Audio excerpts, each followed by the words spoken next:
We hope they will do that. Somebody asked, some of the newspapers, where are the strikers? We were at the back room just looking at their show. I, Bill Kay, another chap. So one of the newspapers recognized me and asked me, what do you have to say to that? I says, look, we pull them out, we'll bring them in when it's time. That's it. Press reports gave the impression that Hull was returning to Montreal, prepared to recommend acceptance of the commissioner's offer. Don't take anything down, an angry Roger de Cary ordered the Montreal letter carriers. We started this strike and the Montreal letter carriers will end it. We are on strike for $660. When I returned from Ottawa by train, I had a welcoming committee waiting for me. Everybody was very angry. So much anger that was terrible. They told me, we'll take you to the hall, but the guys won't hear of it. They don't want to go back in. Then Laberge from the Federation called me and said, Willie, don't tell me you signed something. I said I didn't sign anything. I remember that day. We'd been told that Willie had said on TV that we were going back. And when he arrived, we took him to the basement to meet the strike committee.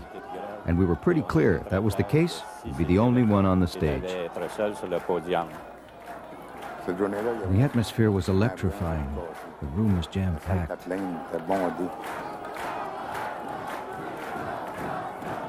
Willie Hull came from the side. He rolled up his sleeves. He walked towards the mic. He looked at us. It was like a volcano. We were worked up.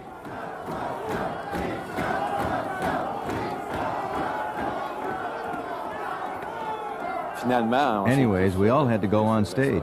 The room was so packed there was no other place for us to go. At that moment, we still didn't know what Willie was going to say. I simply took the mic and told the people in the room, don't get all worked up. There's no point screaming. Nothing has been signed. We didn't agree to anything with the government. I made a statement to Ottawa journalists. It was this: we took you out, and we'll bring you back in when it's time. Roger de Cary posed the question. Do you want to continue the strike, yes or no? Those who want to, raise your hands.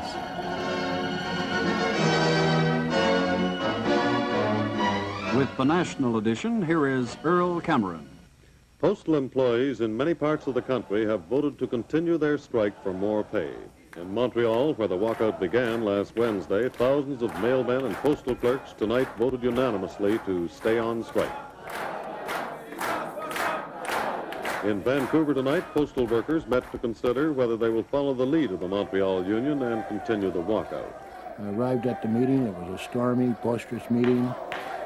There was recommendations to go back.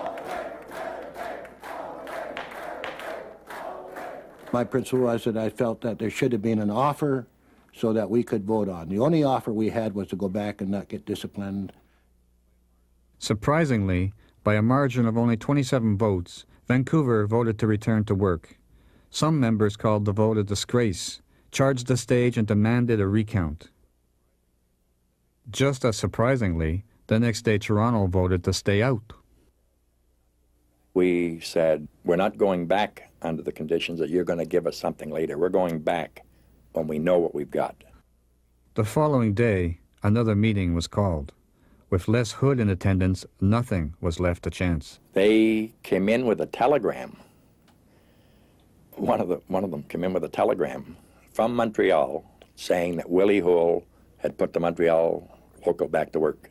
The telegram knocked the heart out of Toronto's resistance. There is a distinct odor of horse manure in the air, observed Jimmy Brown as he surveyed the meeting hall, recently vacated by a horse show. Ladies, gentlemen, brothers and sisters.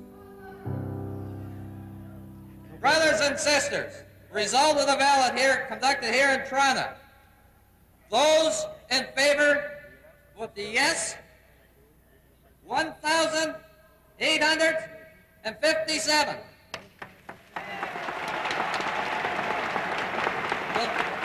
The vote no, 347. The fact that the telegram was a fraud did not become clear until after the vote.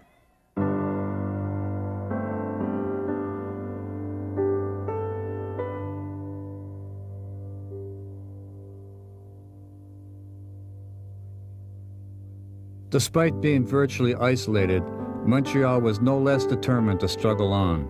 We had the government in our hands, said Willie Oux, but the national leaders chose to be strikebreakers.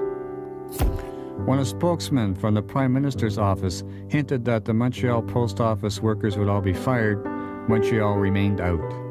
Willie Oux fired back, "We don't talk to ghosts. Let the Prime Minister say it himself." When Commissioner Anderson offered a total wage increase of only $510, across the country, angered post office workers talked of going out again. Do you think if it continues this way that there's a possibility that the Vancouver workers may come out again? Yes, there is a good possibility because they're not going to be unsettled. The morale of the boys is not good. I mean, you can't have them work under such conditions. I think the government is still think we're playing games, and they're going to have to get waken up and find out that we're getting serious. In Montreal, they chanted, "We will have none of it." The offer was rejected. The picket line stayed up. And when the army was called in, Montreal laughed at their hapless efforts, and they stayed out. The only thing they could do, said a striker, is push mailbags around and mix up everything for good. Only when additional benefits were added to bring the offer to $550 did Montreal agree to end the strike. It was an historic turning point for collective bargaining in the civil service, said a jubilant Roger de Carey.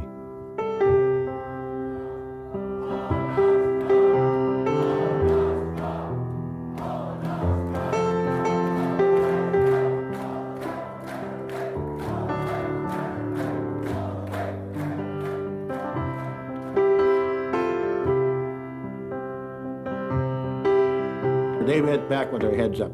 You know, some people told me, he said, look, even if we didn't get a wage increase, the fact that we went on strike and we took a stand, Ray, we're proud guys. We got respect. Like, all of a sudden, postal workers were like we were nobody. Now we're somebody. Getting a little emotional. It was a great job. It was a great place to be. Things were happening, and we were making it happen. Within months, the old leadership of both associations were voted out of office. New organizations were created, the Canadian Union of Postal Workers and the Letter Carriers Union of Canada.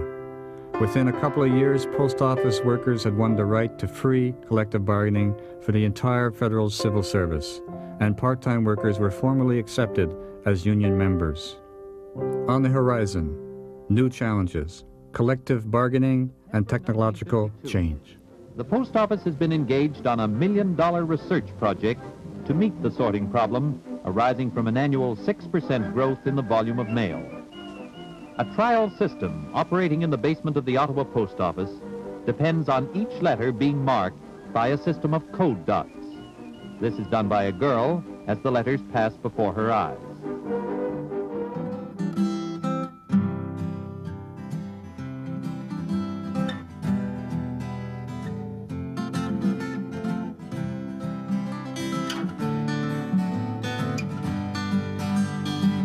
On veut l'augmentation pour de bonnes raisons. Si on va à Ottawa, on va tirer les rats. Le bon gouvernement,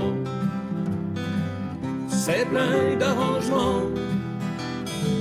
Il donne $300 et nous ne sommes pas d'accord. Si tous les principaux, là-haut dans les bureaux, croient qu'ils nous achèvent, nous on s'en va en grève. Voilà les résultats des facteurs du Canada. Il ne faut pas plier, on n'est pas poule mouillée.